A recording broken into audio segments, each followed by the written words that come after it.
I support that because yeah, I think one of the we could start talent would be getting the masses educated and making education accessible to everyone. Oh, we believe in that because we have our Monster Scholarship Program. As the plug goes, we believe in the power of education. Thank you. Like you do. May. Hi, good evening. I'm May. I'm brand manager for iVolunteer. Same as JB, my advocacy is volunteerism for a better Philippines, and closest to my heart probably is environment. Thank you. Jasmine. Hi, I'm Jasmine. I volunteer for a better PH. At the end of the day, ito naman lahat yung pinaglalaban namin dito. So, yun. Ano yung pinaka-hit na cause or organization? Pinaka-maraming gustong sumali. So far? So far, we have most volunteers on education talaga. We have kasi regular tutorials on weekends, ganyan. So, yeah, there. Yun yung pinakamadami. So, and then, every once in a while, we have opportunities for environment. In fact, we have tree plantings in the past few months. And, yeah, paiba-iba siya eh. Minsan, it's seasonal eh. Kung kailan available yung mga volunteers natin. So what happens? Meron kayong partner organizations where you field the volunteers? Does it work that way? Yes. Actually, we function like this back office for our other organizations. We function like a bridge between the volunteers and the orgs. So, ganun talaga. We post volunteer opportunities. Hey, this org number 1, meron silang opportunity. You can sign up. And then people come. At first, we're surprised. Akala namin wala mo siya attraction. But there. Luckily, madaming kumakontak sa amin. Sometimes they even start asking simple questions like, how do I volunteer? Oh, just go to the site. The goal is to make it easy for them. It makes it easy for them because a lot of people may want to volunteer. It's just that it's medyo, hindi naman hindi hassle. They lack the information as to how to get involved in something, right? And this makes it easier for them. You just volunteer for this organization, and you take care of the organizational cause that they're interested in. Yeah, and Filipinos these days are generally mahiyain eh. They don't go to orgs and Kala ko sasabihin mo generally tamad. No. Not for this. But yeah, I mean, you won't expect them to go to an org and then ask paano ko makakatulong. Because we're shy. Because we're shy. But since we have these opportunities na online, they just sign up, okay, go na ako this weekend. For instance, for education, what are the orgs you partner with and what do volunteers do in behalf of the educational cause? Okay, so currently the need is to make education accessible to a lot of people.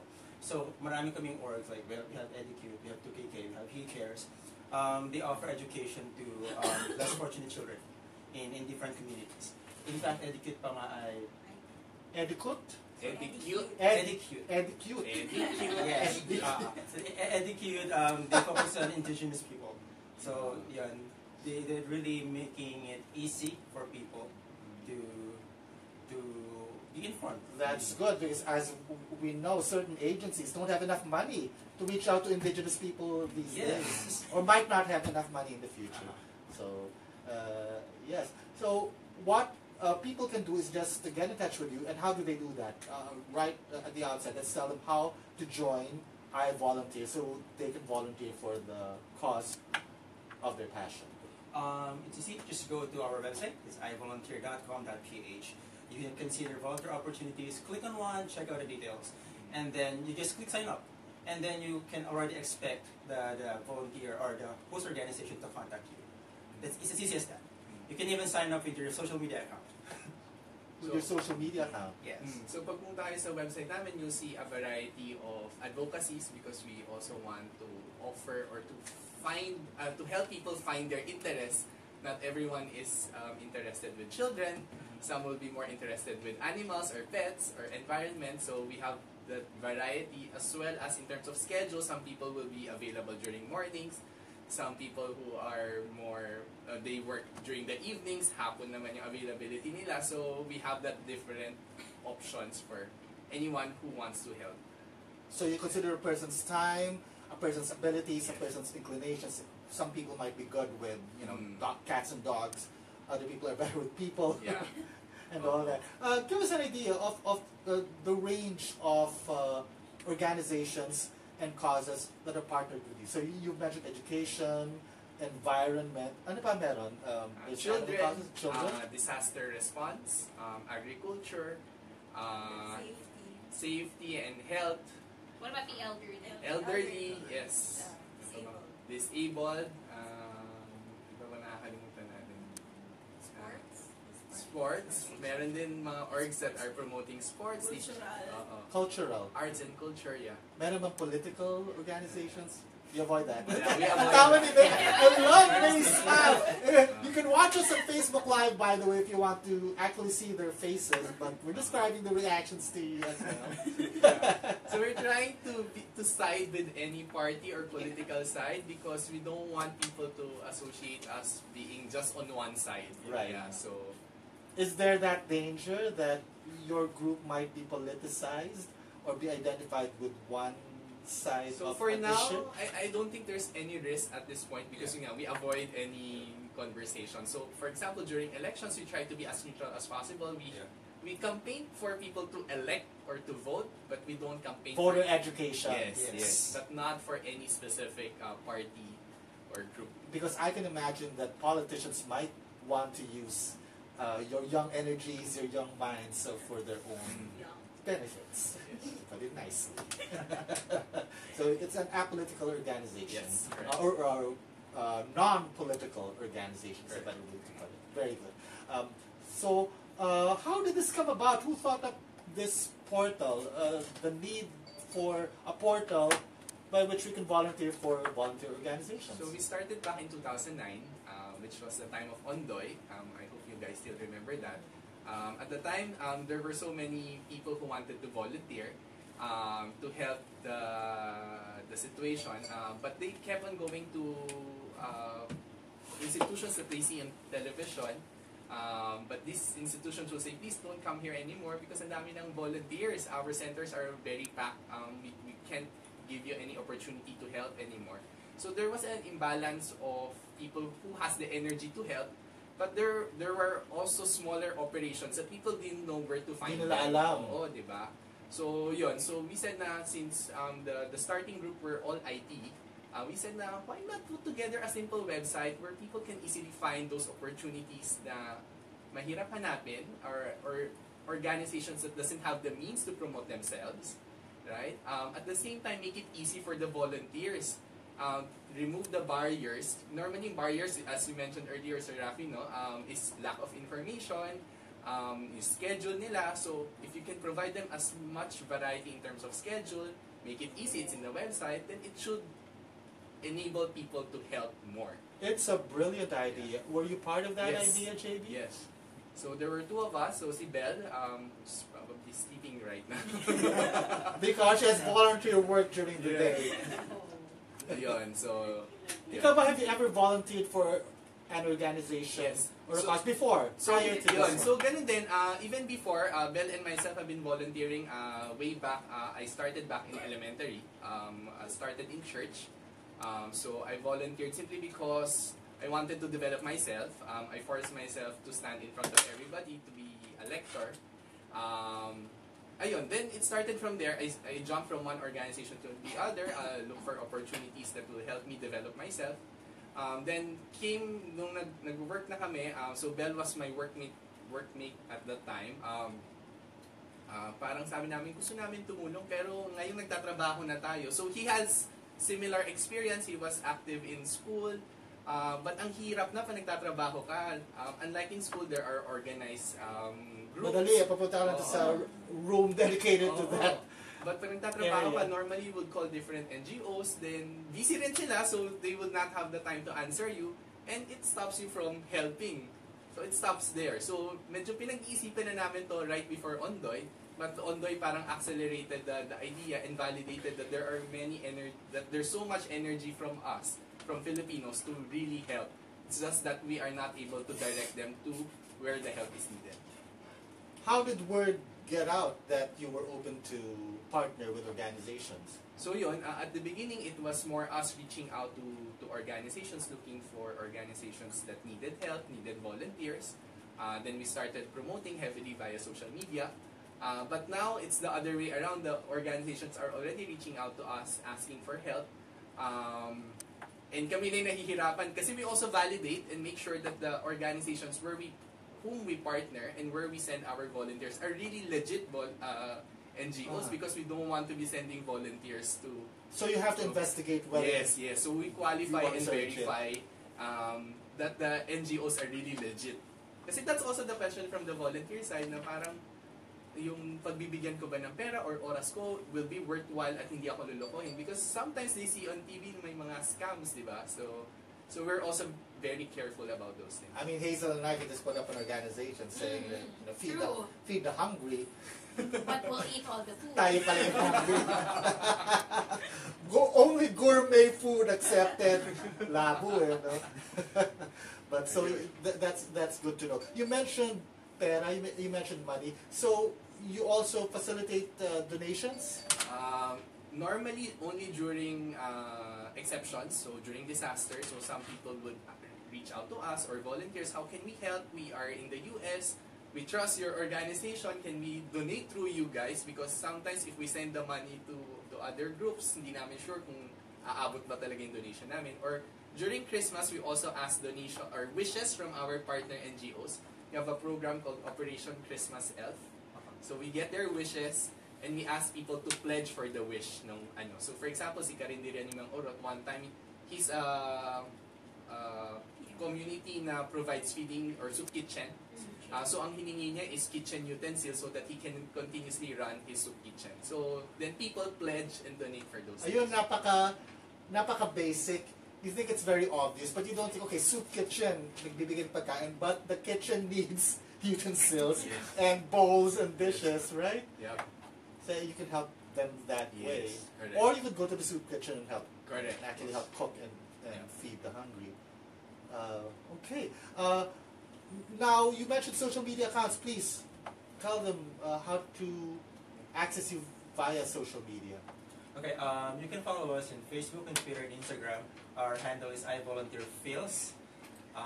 There, we post actively actually. we have channel managers. iVolunteer Phils. iVolunteer P-H-I-L-S. Yes, P-H-I-L-S. So there.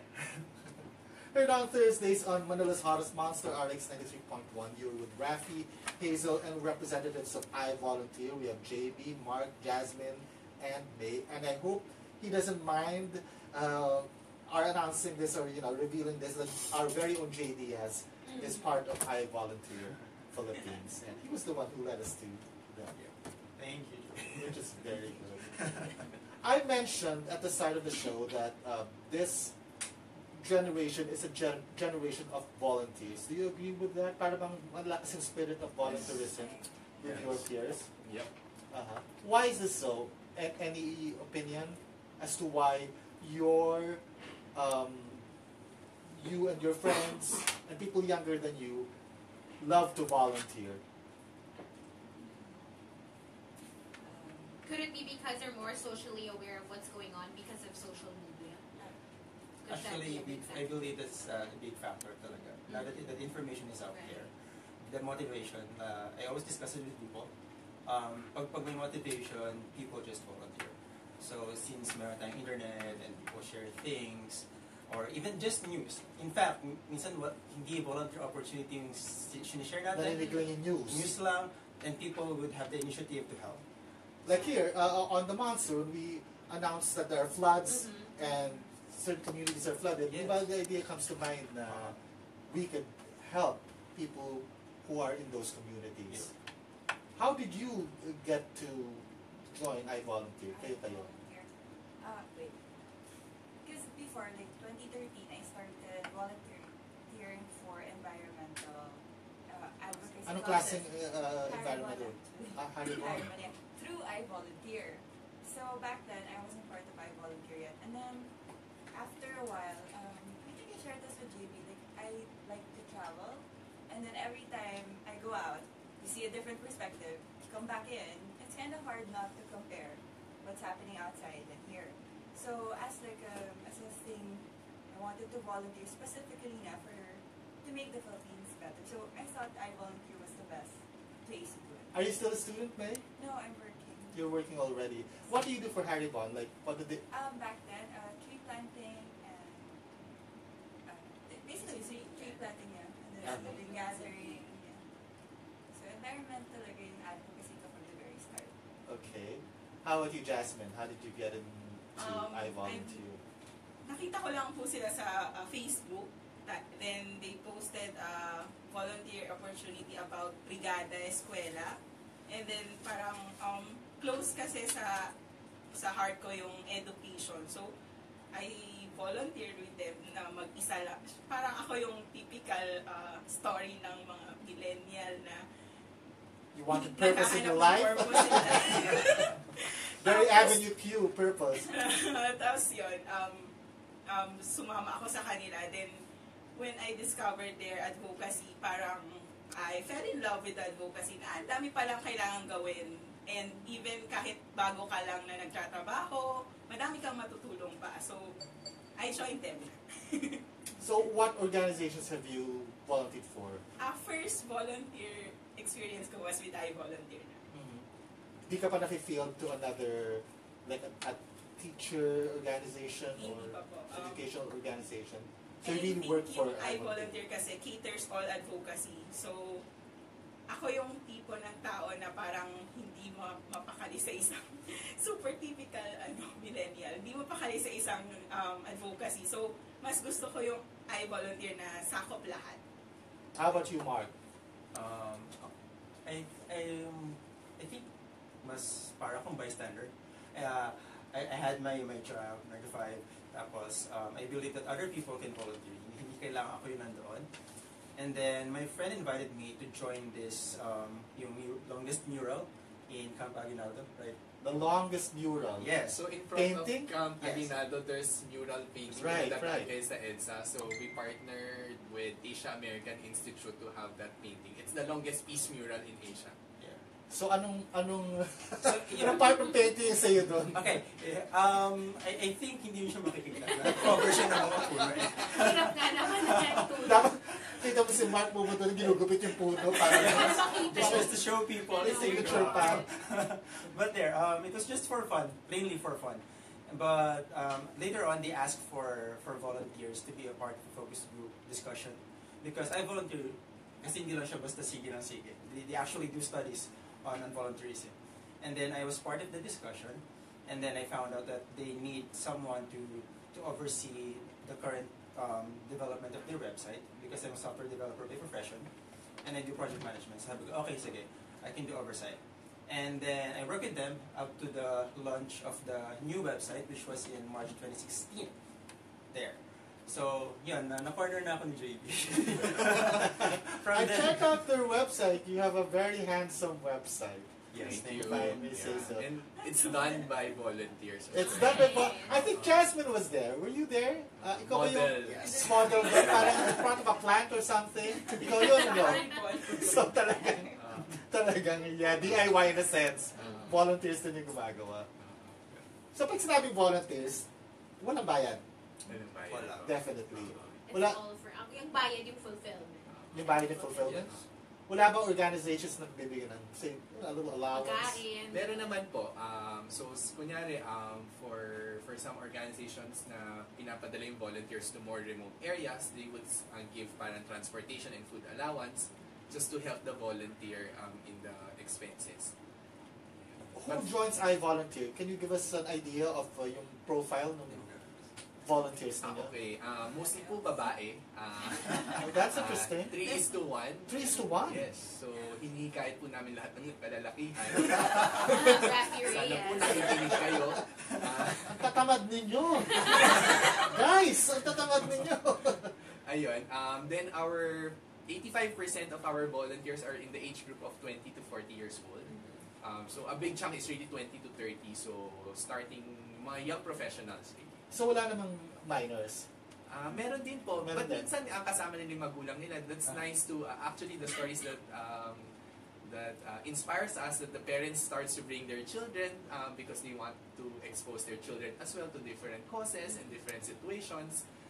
So we also see that there's also that segment of retirees. Lumaki na yung anak nila, yung apo nila. They're looking also for meaning and things to do. They started volunteering, nahanap nila kami. Tapos nakikita namin sila sa mga partner organizations. Well, for instance, for retirees, some of them might be, more limited in terms of like the physical activities that they can do. Anong organization sila pwede malagay? Baka masyadong strenuous and pre-planned, for instance. So, pwede sila sa mga tutorials. Normally naman, it's basic math and English. Pwede rin sila sa feeding program to assist the cooking and the distribution of food. Pwede ba yung isang volunteer na mas bata i-partner with the older volunteer? So yun na yung volunteer work. Parang may body So system. help the older person volunteer. Pwede naman po. Are there cases when you've had to get a waiver from the parents or the family for the volunteer to join a certain project? Wala naman gano'n. Meron ba dangerous projects or a little more risky activities that have partnered with you and you were kind of concerned na medyo risky? I think yung medyo risky na is yung Edicute because ang Can't community get over the name of that group. Edicute. Edicute. Ang community no? po nila is sa Mindoro. So mga mangyan. So yun na yung tawid dagat kasi siya. So pinapasign namin sila ng waiver and may minor na nakakalusot. Pero yun, kailangan kausapin yung magulang na dito pupunta. And mas close yung volunteer manager doon na hands-on kasi medyo malayo po siya. Tsaka nag-overnight sila sa community. Pag gano'n ba, pati yung pamasahe dun sa volunteer? Po, sa volunteer na lahat. Okay. Kasi talagang it asks for involvement, for a real involvement and passion on your part. Yeah. Feedback that you've received from the volunteers, like why do they get into it? Why do they do it? Especially for the younger ones. So, yun po, marami naghanap ng meaning and purpose. Then, marami, since our main audience is really the young professional, they get burnt out from their regular work, so they're looking for avenues to refresh. For something else. For something else. There's also those na broken-hearted, kailangan makalimot, ayun, nasaktan. Yun nga ni Dr. Love, Tom Alvarez, the best way to get over a heartbreak is to do something good for somebody else. Ayun. Napagod na sa kaka-Netflix or iFlix and chill. So people looking for purpose, people looking for... There is also those people that are just looking for adventure, something new to do. Or to meet new people, the other volunteers. Ayun nga, sabi kanina ni Jasmine, she's the typical volunteer na mag-isa siya nang go-volunteer, ayaw siyang samahan ng mga kaibigan niya. Ala, nakikinig ng mga hello po, you're theirs. But marami pong nag-volunteer mag-isa kasi yung mga kaibigan nila has different interests. So they volunteer to also look for like-minded people so that they can share and yun, re-energize and re-energize each other. Speaking of, I've actually met like a group of a barkada talaga who wanted to volunteer parang as a memory ng barkada. And it's bonding experience. Exactly. It's a bonding experience for them. And I think that's a really nice touch or nice thing to do. Instead of going to the malls or eating out. Same din, meron din kami nami-meet ng mga families that they do this. Instead of pag Sunday, family time, they volunteer as well. Instead of yun nga, watching movies or so very, very different. Are the volunteers, mas marami yung regular? Or meron din yung mga tipong For once a year lang nag-volunteer? It's just, something they do every so often. At least for the website, mas maraming one-time volunteers. Okay. And then, kasi eventually they move it. So okay na sila. Naka-volunteer May purpose na sila. Okay na. Yung typical na story nila is, okay, they move to another VOP or volunteer opportunity. It's VOP. VOP. Yeah. And then, eventually they find the organization that suits them talaga. And then instead of volunteering na using iVolunteer website, they just go direct to the organization. They become part of it. So yeah. And it sounds like something that you really make time for, because often we complain, wala akong time, we are too busy with our lives, with our work lives, our social lives. Now, we don't have time, but these are things you have to make time for. And it Yes. opens up so many things in your life, di ba? Purpose, direction, meaning, like you say. Marami rin sumasali mismo sa iVolunteer as part of our staff is for personal development naman. So they're looking to build either their resume or their experience or their portfolio. Nakakatulong din yun, ano? Oo. These days, companies look at your portfolio and want to know that you know you stand for something. It kind of sounds selfish, but when you think about it, kahit pa paano makakatulong ka pa rin. Yes. So even if it's for your own personal agenda. Yep. Makakatulong ka sa iba, but in the end, tinutulungan mo rin sa sarili mo, di ba? It's character building. It helps you get through a hump, I don't know, maybe a love problem, a personal problem. It makes you realize how blessed you, #blessed you are, and how strong you are, and how capable you are of helping other people. Wow. And now that you're describing, it sounds like a big operation. Akala ko parang, di ba, maliit lang na website na, okay, people join it. Ang dami palang gagawin. Yeah, it's a website alone. You checked it? Yeah. Di ba kasi, kayo magsa-schedule din. You have to, do you screen the volunteers? Hindi naman. Hindi naman. Okay, so the volunteers get in, but you screen the organizations. You have to field them, and you have to be aware of, like, you know, schedules. Like, ito yung mangyayari na fund run, ito yung mangyayari na feeding program and all that. Yes. And as a frontline, in a way, I'm a frontliner because I'm managing the Facebook page and we've got questions there. Minsan mahirap siya sagutin, actually.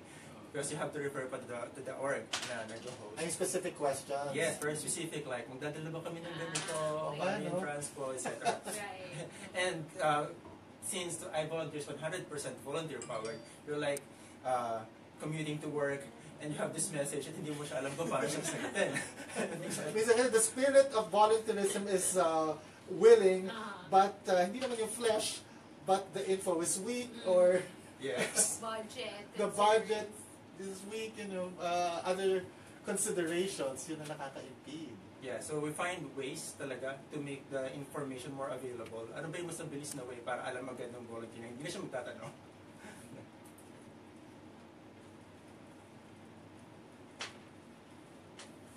Alright, frontliner Mark, ano yung mga upcoming activities or organizations Okay. that they can volunteer? So, okay, we also post this in our Facebook page if you're following us. So, we have a Journey of Hope every Monday and Tuesday. And then we have Reading Enhancement every Friday. Wait, what is a Journey of Hope? This is activity for 2 to 3 years old na bata for formal schooling. Okay. So, it's assisting them. And then, also we have earthquake drill for disaster preparedness. Is to assist teachers in conducting their monthly earthquake drill. Okay. Paano yung earthquake drill na volunteer? Assisting teachers pala. Akala ko every time meron earthquake drill, di ko ano ba?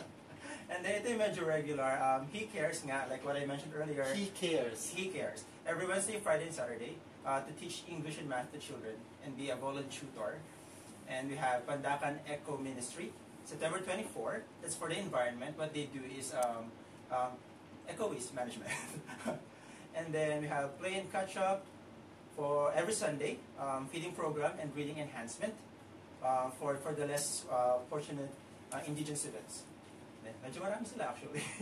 We have Camp Kawayan. We have a lot of volunteers signing up for Camp Kawayan. I've heard of that, Camp Kawayan. Yes. Plan and learn about the benefits of BAM. Have you registered? Not yet. ako yung case study na, I'm so busy, I don't have time, but I will make time. So yun, for more volunteer opportunities, they're available nga both in our website and our Facebook page, even in Instagram. So mostly, currently, for this week, it's all about education, being with kids, and then we have two for environment, which is Camp Kawayan, and we have Pandakan Eco Ministry. For the time challenged, such as I am, and just wants to help, may konting ibibigay, may konting i-donate, mag-donate na lang. Can they ask you about that? Yeah. Pwede din naman, so they can tell us, but normally, it starts with the need, right? So we check with our partners ano yung kailangan nila before we ask for donations. Because maraming lumalapit sa amin na magdo-donate kami, pero saan namin Oo nga. dadalhin yun? Tsaka delikado rin yun for you guys, di ba? Oo, Baka yes. sabihin naman na dito pala ng kotse ni JB, di ba? Tinandown na pala. Tinandown din pala sa Uber. Ayun. But pwede rin, so we also, from time to time, we also hold rummage sales for us to raise funds for ourselves. So if you have old clothes that can still be used by somebody else, you can donate to us. Then we resell it on a flea market. We're on Thursdays with Rafi Hazel and the volunteers behind iVolunteer. They want you to volunteer. Their vision, every Filipino volunteering to build a better nation every day. Okay, the phone line is open, so anytime you want to call, you can just dial 631-9393 to get through to her on Go for Thursdays. it. Go for it. We have our regular portion, OTW, off the wall, out of the way questions, which we'll do now. Quirky questions for our guests. Yes, we thought of quirky questions even for the iVolunteer people. Correct questions. Let's see if this All right, works. let's start. The first one, a volunteer event wants to tie up with you. It's entitled Drag Race. It's a fun run with everyone, male or female, in drag makeup and outfits, including iVolunteer officers. So you're gonna have to be in drag as well. Will you accept it? Why not? Yes. Why not? Oo. So lahat naman kasali, so kung anong type ng mga tao, why not? Running in heels. Yeah. Oh my God. Every day. You do it every day? May I ask, what field are you in, Millie? I'm an architect. You're an architect. So Wow. one time I'm on site, the other time I have to meet clients. That's why I run. In Heels. heels. Heels. You're used to it. Yes. Buti hindi ka na-involve like yung mga Habitat for Humanity or Gawad Kalinga. I prefer the environment. Environment. Kasi that's your day job already. Oh, earlier you said that you are non-political. Your organization doesn't want to have affiliations with political people. But how about with religious organizations or causes? Okay lang ba yan? Okay lang naman. We partner with any religion. So again, we don't discriminate because everybody naman has some good to do, in this world. So okay lang. All right. Here's your next OTW question. A barkada of hashtag Yayamanin people join your volunteer org, but they have a list of specifications for the org or campaign that they want to volunteer for. Like, they must not stay under the sun for more than 10 minutes. Baka masulit kasi. Available water must be distilled or at least purified and bottled. If they sweat, they must be moved to an aircon room in 5 minutes or else they'll break out, in allergies. And all food served ideally must be organic or at least conforming to their diets at the moment. But it be keto, South Beach, blood type diet, or what have you. What will you say to that volunteer? I would advise them to attend our Start Your Adventure seminar. Wherein we introduce volunteers to what's really out there in the field. Pero speaking of, I actually had a friend. I was inviting him to join. And then he said, sige, magtuturo ako ng kids. Pero dapat super ligong-ligo Kasi gusto niya malinis talaga. Siya yung ligo-ligo or yung mga kids? Yung Oh, yung mga kids! And then I was like, are you kidding me? Are you my friend? You just want to smack him in the head. But the thing is, like, you want them to experience it, to see a different perspective. Now, where, diba?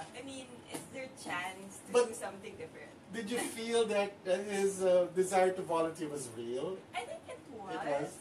But they just don't know yet their level of comfort when it Okay. comes to volunteering.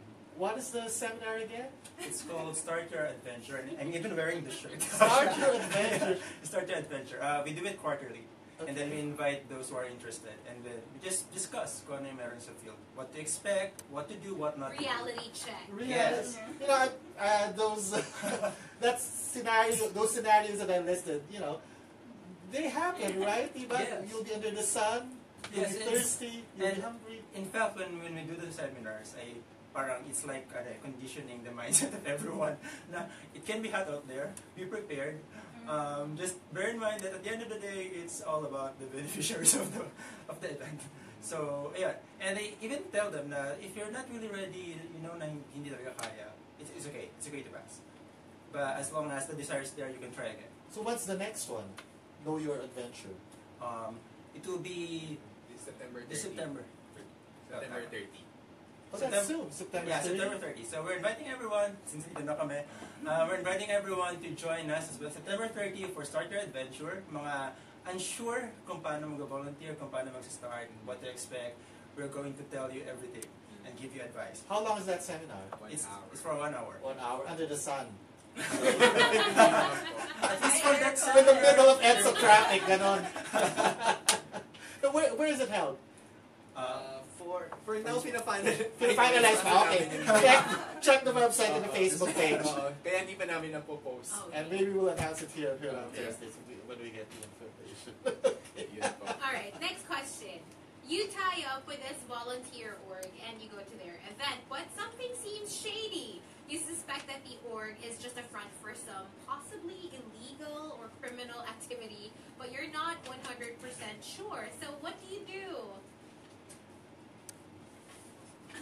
Lahat sila nagtatawanan.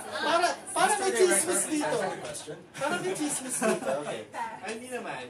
So when we encountered, and we do encounter organizations like that. So we talk to the leaders of the organization, ask what is really the intent. So prior to having the event, normally we already have a good discussion, a clarity on what's going to happen, what is the purpose, what is the goal, how do you track sustainability and impact of these programs, right? So we have a discussion. But from time to time, minsan napapalihis pa rin. Some influential people will go there for the sake of whatever reason. Publicity, let's just put it that way. But that's a very realistic scenario. I can imagine, like, if there's an activity in the province, in some provincial city, for instance, no, where there's a local official, and on the surface, the activity seems very legit, di ba? Maganda naman yung cause, let's say, a feeding program in this town. Pero yung pala, merong political agenda na wala naman nakasabi out and out. Pero biglang dadating si mayor o si councilor. Or yung mukha ni Mayor nasa bowl. Ganun pa. Ayun. So we're very upfront naman, so we're not scared to say what is right. So we talk to these people, say na hindi tama to. The last time we heard this, the volunteers felt that they were being used, right? Parang pinaghintay sila ng hours because that influential person was late. So we have to really also protect the welfare of our volunteers. You've been around for 8 years already, right? Since 2009. So marami na rin kayong karanasan with all sorts of people and agenda. Yep.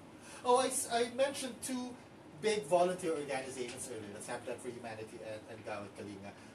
From your description of your iVolunteer org, parang you're concentrating more on the below the radar organizations. Am I correct? Yeah. Because since we are like what JB said kanina, during the time of Ondoy, people are going to these very well-known organizations kasi hindi na rin nila kayang entertain. So that's when we come in. So hindi na kami masyado nag-focus on those who are very much capable na on their own.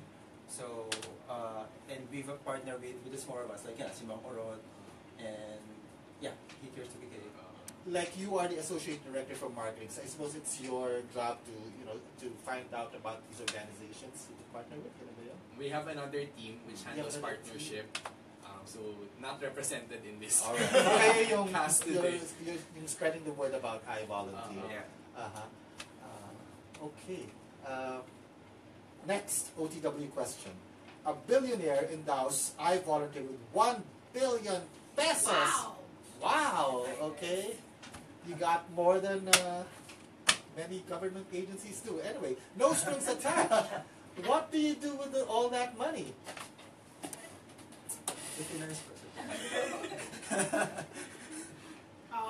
We'll check first kung legit yung kasi bilang director for finance, we need to deal with yung mga technicalities. Mamaya, hidden wealth pala yun of some people.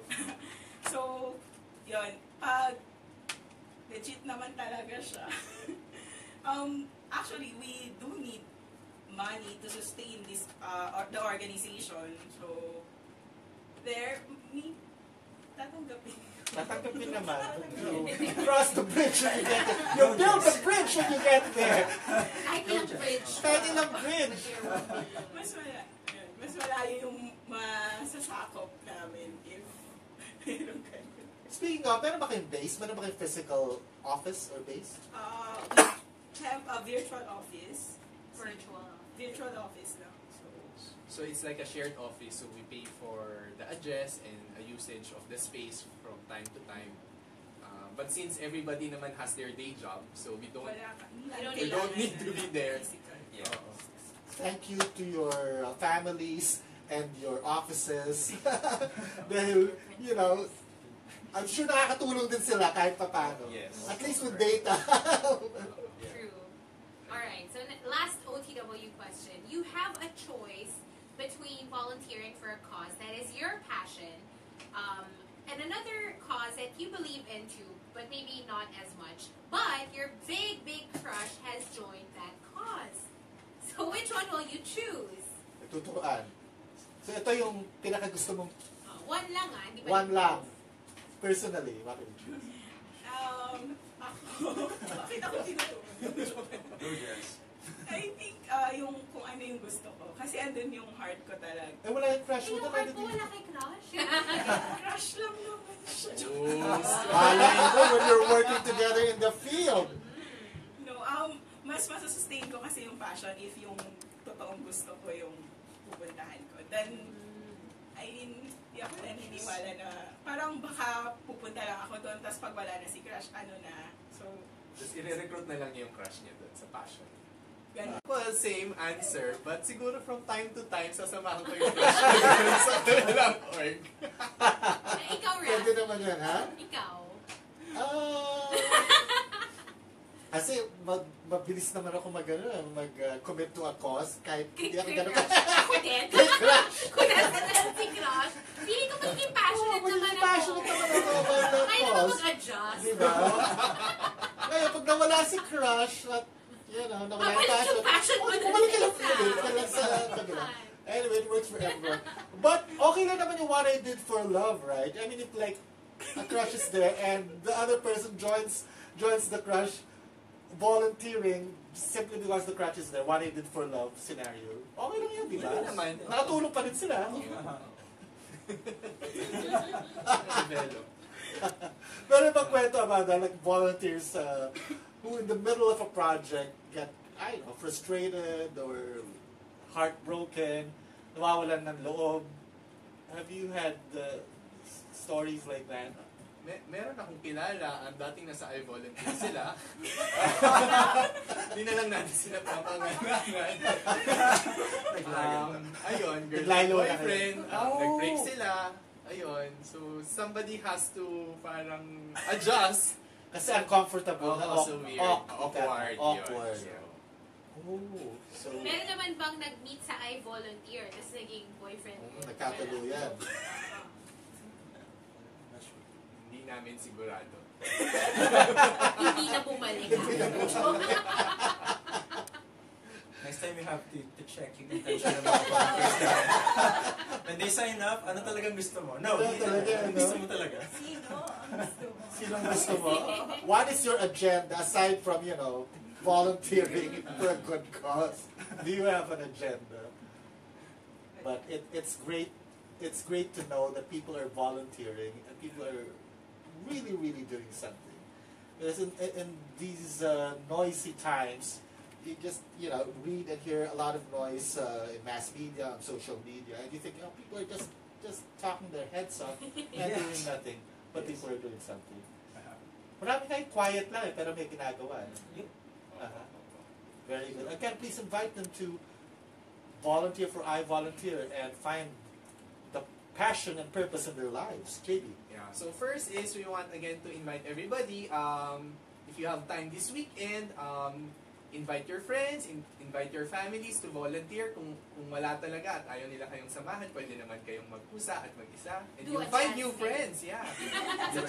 It's a chance to meet new friends, like-minded people, right? So just visit our website, which is ivolunteer.com.ph, or follow us through our social media. We're present in Facebook, Twitter, Instagram, YouTube. Even we should, yeah. We also have a blog where you can read stories of other volunteers and realize that pare-pareho lang pala tayo ng pinagdadaanan and you too can do something about it. Second, I also want to invite our listeners na we also have a fun run this coming October 22. It's called Bayani Run. Bayani Run. Yes, so it's running for a cause. So as you run, so it's a fun run, 3K, 5K, and 10K. As you register, you will be asked kung what you run for. So you choose an advocacy. And a portion of what you pay for will go to that advocacy. Ayun. So hopefully you join us. The registration is until September 30. For the first 200 payees, we have a gift for you. At the same time, you have a chance to join our weekly raffle for nice goodies that we get from our partners. Nice. Bayani Run. Yes. It's a play on the word bayanihan. Bayanihan. Parang ganun. Any greetings you want to make? And please invite them to join our Yeah. volunteer. Also, we have registration at Decathlon. Decathlon at Festival Second Level. Festival Mall Alabang. So it's open 16, 17, 23, and 24 from 11 a.m. to 6 p.m. So if you don't want to register online, at nandun ka na sa site, just go there. Like what JB said, bring friends, family, workmates, kapitbahay, even your grumpy kapitbahay. Have fun in the run. That's it. Greetings? Anybody want? What do you want? Wait, kasi nag-text. I want to greet like everyone who's in our Team Bayani Run. So, there. Yeah. Bayani Run. Team Bayani Run. Then yung iVolunteer. And the rest of iVolunteer. Shout out to our guests on Heard on Thursday sometime back. The Manila International Book Fair is ongoing right now, so if you want to feast on books, it's ongoing right now at SMX Convention Center, I believe. Yes. Time to reset the foodie station also. Time to volunteer, girl. Next up is Dr. Love Tom Alvarez for the late night clinic. So please check out iVolunteer and find your purpose, find your passion. This is Rafi and Hazel for Heard on Thursdays. Join us again next week for interesting conversation with involved and interesting people. Good night. Good night. Thank you.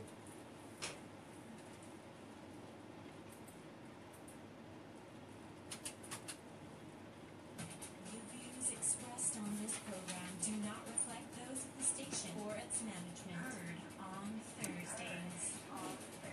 The show that made FM radio. Thursdays, 10 a.m. to 11. Best in the car. The best in school. Best in the office. See, that was easy and painless. Radio's best is the monster. The Nangyayari pala yun, ano? Awards 2017. And I just imagine these scenarios.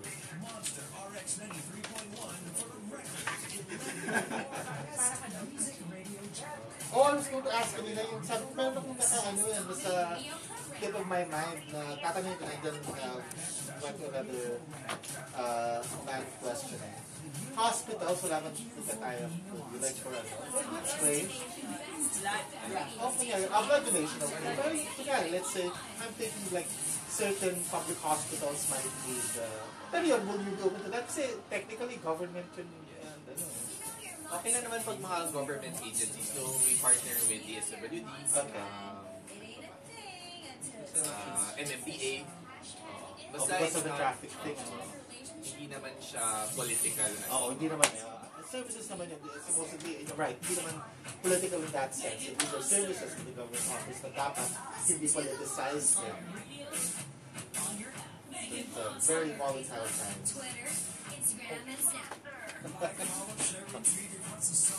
Bye, guys! Listen to the monster. From your house to your car to your office to the beach. Listen to the monster. On your radio, on your app, make it monster. On your Facebook, Twitter, Instagram, and Snap. Kind of publish you now.